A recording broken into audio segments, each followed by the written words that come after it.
जय हिंद दोस्तों, मैं अतुल कुमार आप सभी का स्वागत करता हूं आपके अपने यूट्यूब चैनल केएसडी टेक्निकल में। आज हम बताने जा रहे हैं गीज़र बॉडी अर्थ हो जाए तो क्या करें। चलिए हम दिखाते हैं। एक हमारे पास गीज़र आया है और ये बॉडी अर्थ हो चुका है। तो चलिए हम चेक करके आपको दिखाते हैं कि बॉडी अर्थ किस प्रकार से हो गया है। देखिए टेस्टर लगा रहे हैं तो ये जल रहा है, मतलब यानी कि इसमें करंट उतर रहा है। कस्टमर जब इसको टच करेगा या फिर कोई भी व्यक्ति इसको टच करेगा तो उसको करंट लगेगा। तो ये क्यों होता है पहले तो ये समझ लीजिए आप। देखिए, बॉडी अर्थ आपका कोई भी उपकरण होता है, यदि कोई भी उपकरण आपको झटका दे रहा है या मतलब इलेक्ट्रिक शॉक लग रहा है, तो यानी कि समझ लीजिए अंदर में या तो कहीं फेस टच है या फिर उस उपकरण में कुछ ऐसी गड़बड़ी आ गई है जिसके कारण से उस पे लाइट उतर रही है। तो इसमें क्या हो सकता है, इसमें एलिमेंट या तो बॉडी अर्थ हो गया होगा या फिर कहीं पे फट गया होगा, ये तो एलिमेंट इसका ख़राब हो गया होगा या फिर कहीं पे वायर कटा होगा तो टच होगा। तो चलिए खोल कर हम इसको चेक करते हैं पहले और आपको दिखाते हैं कि क्या कमी है इसमें। तो वायर तो अभी कहीं नहीं दिख रहा है, एलिमेंट हम खोल करके देख रहे हैं। चलिए इसको बगैर नीचे उतारे हम ऊपर ही खोल दे रहे हैं। तो पहले इसके तीनों नटों को खोल ले रहे हैं, इसके बाद में निकालते हैं इसके एलिमेंट को। इसके बाद देखते हैं, जहाँ तक उम्मीद यही है कि इसका एलिमेंट ही गड़बड़ होगा। तो तीनों नटों को खोल करके हम इसको बाहर निकालेंगे। इसके बाद चेक करेंगे, तो अभी इसमें पानी भी होगा, हिसाब से खोलना है थोड़ा, नहीं तो भीग जाएंगे।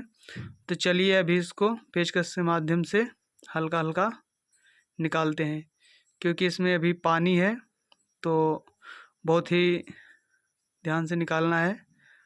ये देखिए, तो ये एलिमेंट है इसका। तो इसमें अभी निकाल करके हम दिखाते हैं आप लोगों को कि क्या हुआ है इसमें।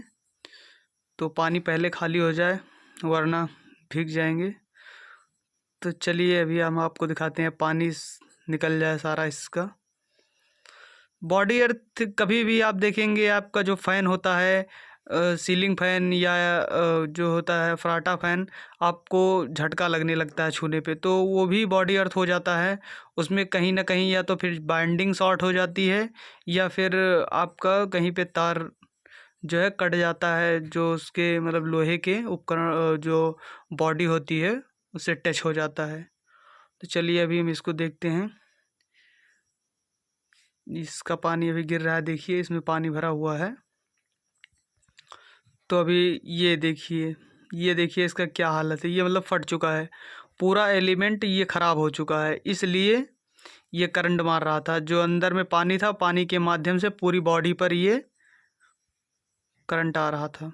ये देखिए किस प्रकार से फटा हुआ है, तो इसके कारण से ये आ रहा था करंट।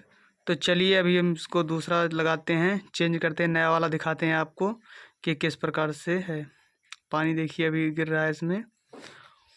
तो कभी भी आप अगर आपको गीज़र में ऐसी प्रॉब्लम आती है तो आप दो ही चीज़ चेक करेंगे, या तो फिर कहीं वायर टच होगा, कटा होगा जिसे कहते हैं, कहीं लोहे के किसी उपकरण से टच होगा, और दूसरा एलिमेंट आप चेक करेंगे। तो चलिए हम नया वाला आपको दिखाते हैं कि किस प्रकार से है। देखिए नया वाला ये जो है इस प्रकार से, तो इसी प्रकार से वो भी रहा होगा, लेकिन वो हमारा ख़राब हो चुका है। देखिए किस प्रकार से फट चुका है। तो चलिए अभी नया वाला हम लगाते हैं और आपको फिर उसको चेक करके दिखाएंगे कि किस प्रकार से कार्य करता है। तो देखिए पहले रबड़ सीट आपको बैठा लेना है उस पर, जो उसका वार्सल होता है, और इसके बाद में लगा देना है। चलिए इसको पहले दाब कर हम बैठा लेते हैं अच्छे से, तीनों नटों में बढ़िया से बैठा लेना है, और इसके बाद में इसमें आपका एलिमेंट लगा देना है। कभी भी चेंज करते समय इस रबड़ को अच्छे से बैठाएं, नहीं तो पानी जो होता है वो लीकेज होता रहेगा। अच्छे से लगा देंगे इसको, इसके बाद में आसानी से इसको चेंज करने में कोई दिक्कत नहीं आपको होनी चाहिए। बहुत ही आसान तरीके से आपको इसको लगा करके और इसके जो बोल्ट हैं उसको कस देना है। तो अभी इसको हम डाल दे रहे हैं अंदर, और इसके बाद तीनों खांचों में इसको बैठा देना है और बोल्ट की सहायता से इसको कस देना है तीनों में। चलिए अभी तीनों को कस दे रहे हैं और इसके बाद हम आपको दिखाते हैं। चलिए ये हमारा जो है टाइट हो चुका है अच्छे से, और इसके बाद हमें कनेक्शन करना है। अभी इसको थोड़ा अच्छे से कस दे रहे हैं। कभी भी आप चेंज करें तो रबड़ को थोड़ा सावधानी से बैठाएं और इसको अच्छे से इसको टाइट करें।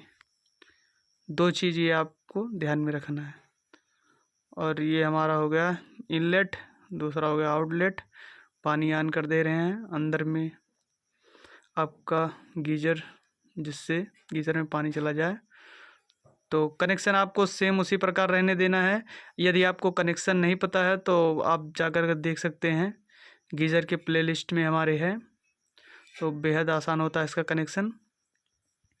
बाकी आपका किसी भी प्रकार से यदि आपको गीज़र में प्रॉब्लम होती है तो आप जाकर देख लें, वहाँ सारी वीडियो उपलब्ध है। और इसको इसी प्रकार से आपको लगा देना है इसके कवर को।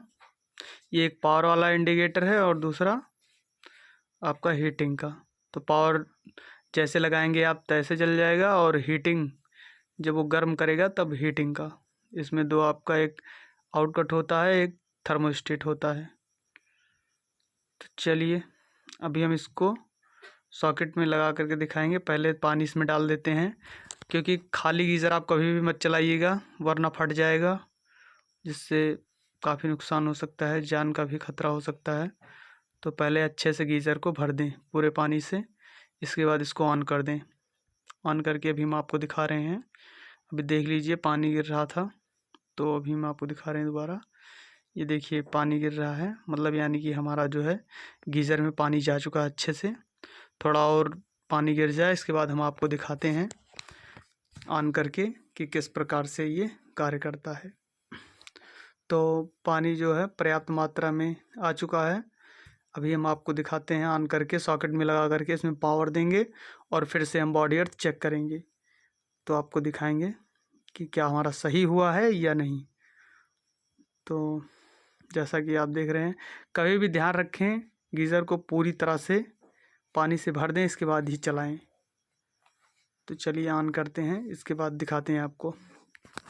देखिए पावर वाली लाइट भी जल गई है, और ये देखिए इसमें बॉडी अर्थ नहीं आ रहा है। तो बॉडी अर्थ की समस्या ख़त्म हो चुकी है, गीज़र हमारा सही हो चुका है। तो हमारे वीडियो को लाइक करें, चैनल को शेयर करें और सब्सक्राइब करें। मिलते हैं नेक्स्ट वीडियो में, तब तक के लिए जय हिंद।